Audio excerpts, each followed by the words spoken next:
Hey y'all, so I am back and I am excited about this message. My name is Sherry for those that don't know me, and I'm just going to jump right in that thing.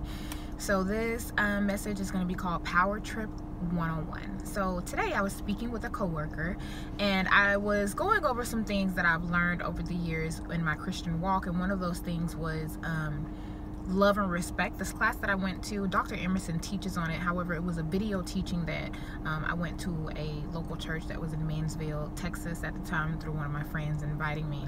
And it talked about in Ephesians 5:33 where God commanded the husband to love the wife and the wife to respect the husband. So, and it also talked about how the man needs respect, like he needs air to breathe, and the woman needs love, like she needs air to breathe. So I went in speaking to my coworker about this. He said, you know what, that is so true. He was like, because just pause right now. So I mentioned this. I said, hey, do you want to get married? He said, you know what, marriage really isn't on my mind like that. He was like, usually that's a woman's thing. And I was like, explain. So he said, with men, you know, we want that respect. So women, they want that love, so that's probably the reason why they were geared towards going towards marriage. But with men, we want respect, we want power. And I was like, first time I've ever heard this in my whole entire life, a man speaking so clearly to me, and it resonated with me like it was just in a clear form. Men want power. And he said, you know, that's the reason why empire is such, you know, a huge thing, because that's what they're talking about in empire. They're talking about love and power, love and respect. And I was like, he was like, you know, men, they want that power. So when he started to say this, things in my life, like I just started to review everything. You know, we're getting married such later in life. Men are pursuing careers over getting married. Men are pursuing power. Men are pursuing money. Now pursuing money, you know, when you're trying to gain money and gain the whole wide world, that's something separate. But I do understand men, you know, pursuing this work life. You know, the Lord has given them that burden of, you know, labor and working, and that's the reason why, for the most part, you know, men want to be the head of the household. You know, they want to bring the bacon to the table. So I understand that, but I've never heard it so clear that men want this power. So I just flipped it and I was like, okay, let me find some scriptures on power.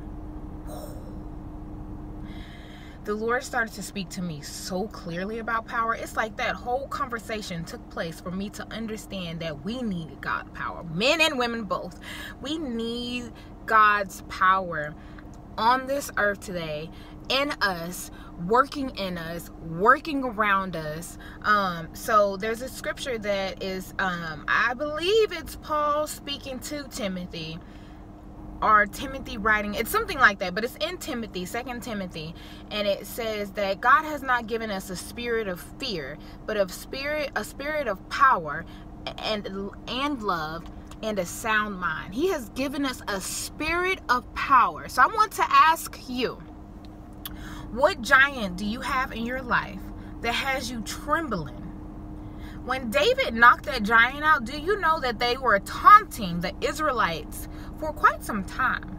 They were taunting them. They were disrespecting God. And David came up and said, hold up, who are y'all disrespecting my God?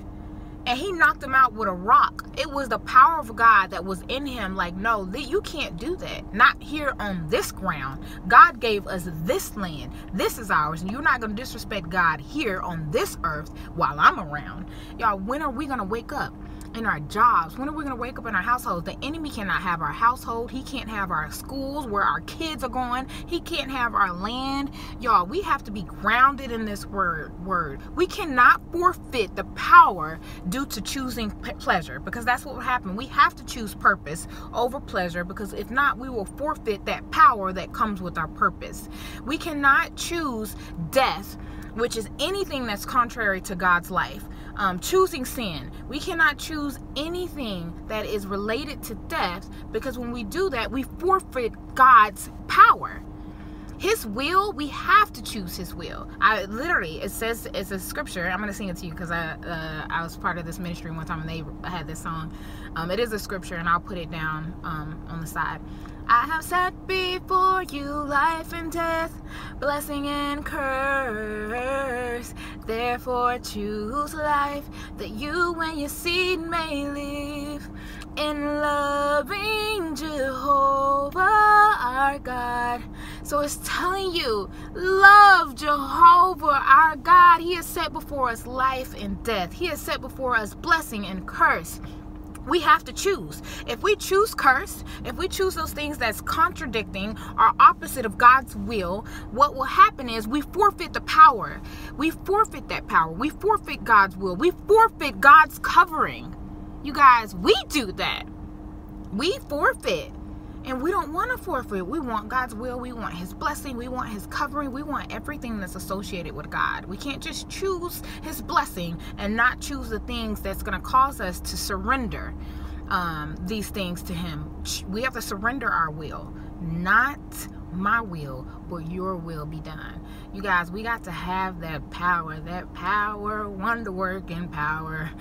So, y'all, I want to encourage you guys to choose power, because he has given us that. He's not given us a spirit of fear. We are more than conquerors in Jesus Christ, who strengthens every single one of us. So anyways, y'all be encouraged by this word, and until next time, y'all continue on y'all's power trip. You make the darkness tremble, Jesus.